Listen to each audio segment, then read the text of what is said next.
नमस्कार, मैं हूं आपके साथ ज्योति कनौजिया। ये नजर डालते हैं फटाफट खबरों की ओर।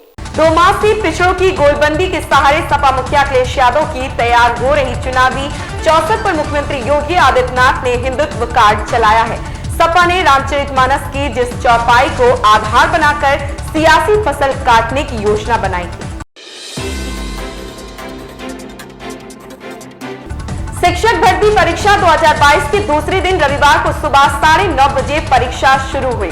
पहले दिन प्रदेश के अलग अलग शहरों में नकल कराने वालों की धरपकड़ के बाद दूसरे दिन प्रशासन और मुस्तैद नजर आया। परीक्षा केंद्रों में अभ्यर्थियों को कड़ी जांच के बाद ही प्रवेश दिया गया।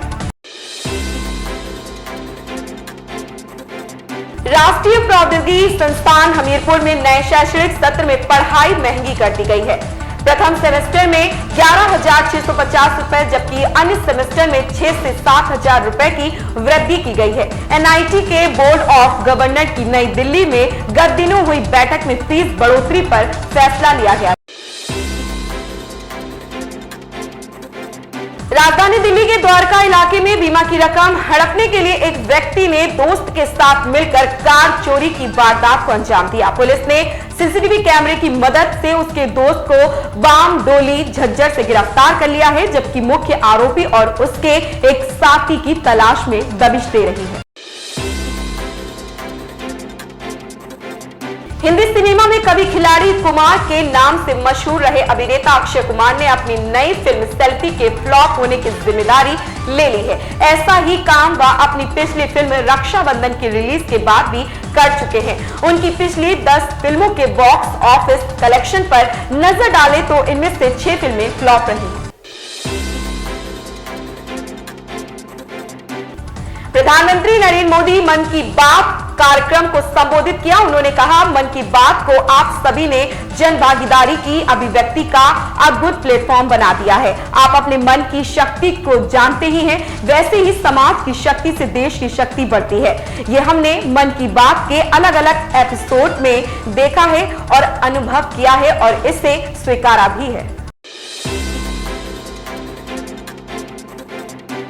केरल में कस्टम विभाग की एयर इंटेलिजेंस यूनिट ने कोच्चि एयरपोर्ट पर रविवार को बड़ी कार्रवाई की है। अधिकारियों ने दुबई से आ रहे एक यात्री के पास से सोने के 4 कैप्सूल बरामद किए हैं। अधिकारियों ने बताया, यात्री इन्हीं कैप्सूलों को शरीर के अंदर छिपाकर ला रहा था। कैप्सूलों का वजन 1259 ग्राम है, जिसका मूल्य करीब 53 लाख रुपए है।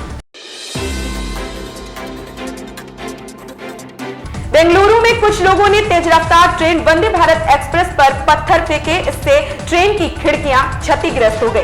पश्चिम रेलवे ने एक बयान जारी कर इसकी जानकारी दी है। ट्रेन कर्नाटक के मैसूर से तमिलनाडु की राजधानी चेन्नई जा रही थी। रेलवे ने कहा कि घटना में कोई घायल नहीं हुआ। पुलिस ने मामला दर्ज कर लिया है।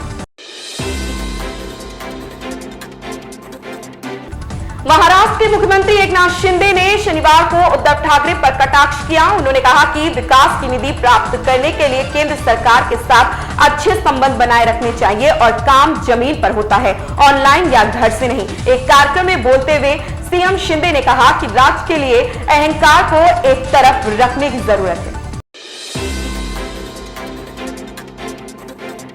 दुनिया के तमाम देशों के साथ उत्तर कोरिया में भी खाद्य संकट गहराता जा रहा। कोरोना महामारी के बाद यहां तेजी से भोजन की कमी हो रही। कुछ रिपोर्टों में कहा गया है कि उत्तर कोरियाई क्षेत्र में एक बड़ी आबादी भुखमरी का शिकार हो रही है, लेकिन विशेषज्ञ इन चर्चाओं को खारिज कर रहे हैं और उनका कहना है कि देश में अकाल जैसी स्थिति के कोई संकेत नहीं है। इन खबरों में बस इतना ही। बने रहे हमारे साथ।